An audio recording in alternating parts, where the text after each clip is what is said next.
നമ്മുടെ ചെമ്പനീർ പൂവ് വളരെയധികം നമ്മളെയൊക്കെ സന്തോഷിപ്പിക്കുന്ന ആശ്വസിപ്പിക്കുന്ന ഒരു പ്രൊമോ തന്നെയായിരുന്നു കേട്ടോ. നമ്മുടെ രേവതിക്ക് എല്ലാമായി മാറുന്ന സ്വന്തം അച്ഛൻ്റെ ആ ഒരു കരുതലും സ്നേഹവും നമ്മുടെ സച്ചി എന്നും രേവതിക്കും രേവതിയുടെ വീട്ടുകാർക്കും കൊടുക്കും എന്നുള്ള ഒരു ഉറപ്പ് സച്ചി നൽകുന്ന ആ ഒരു മനോഹര മുഹൂർത്തങ്ങൾ അതേ പ്രേക്ഷകരെ വേറൊന്നുമല്ല, നമ്മുടെ എന്താ പറയുക, രേവതിയുടെ മറ്റേ ആങ്ങളെയും അമ്മയും സഹോദരിയൊക്കെ നമ്മുടെ ചന്ദ്രമതിയുടെ അടുത്ത് വന്ന് മാപ്പൊക്കെ പറയുന്നുണ്ട്, ഞങ്ങൾ എടുത്തിട്ടില്ല, ദയവേത് ഞങ്ങൾ വിശ്വസിക്കണം എന്നൊക്കെ പറഞ്ഞിട്ട്. പക്ഷേ ഒരു ദാക്ഷിണ്യവും കൂടെ നമ്മുടെ ചന്ദ്രമതിയും ശ്രുതിയൊക്കെ ചേർന്ന് അവർ ആട്ടിപ്പായിക്കുകയായിരുന്നു. അപ്പോൾ നമ്മുടെ രേവതി കണ്ണേ കാലേക്ക് അറിയുന്നുണ്ട്, നമ്മുടെ സച്ചിയുടെ അടുത്ത് ഇങ്ങനെ പറയുന്നുണ്ട്, ഇനി അവരെന്നെ കാണാൻ ഇവിടെ വരുമോ എന്നൊക്കെ ചോദിക്കുന്നുണ്ട്.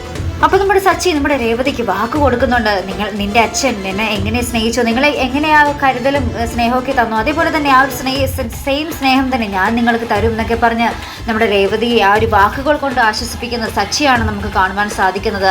അപ്പോൾ ഇത് കേട്ടതും ആ ഒരു ഹൃദയം നിറഞ്ഞ ആ ഒരു സന്തോഷത്തോടെ നമ്മുടെ സച്ചിയെ വാരിപ്പുണരുന്ന രേവതിയും നമുക്ക് പ്രൊമോയിൽ കാണുവാൻ സാധിക്കുന്നുണ്ട്. അപ്പുറത്ത് നമ്മുടെ ശ്രീകാന്ത് നമ്മുടെ രേവതിയുടെ അനിയത്തിക്ക് ഒരു ലിഫ്റ്റ് കൊടുക്കുന്നുണ്ട് കേട്ടോ, സാധാരണ പോലെ തന്നെ. പക്ഷേ ഇത് നമ്മുടെ ചന്ദ്രമതിയുടെ കൂട്ടുകാരൻ്റെ ബാമ കാണുന്നുണ്ട്. വേറെ എന്ത് വേണം വെടിക്കെട്ടിനല്ലേ, ബാമ ചെന്ന് ചന്ദ്രമതിയോട് പറയും.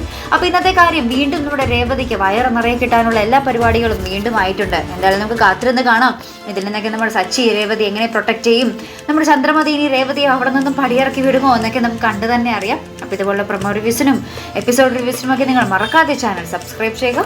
അടുത്തൊരു വീഡിയോയുമായി വരുന്നത് വരയ്ക്കും ഗുഡ് ബൈ.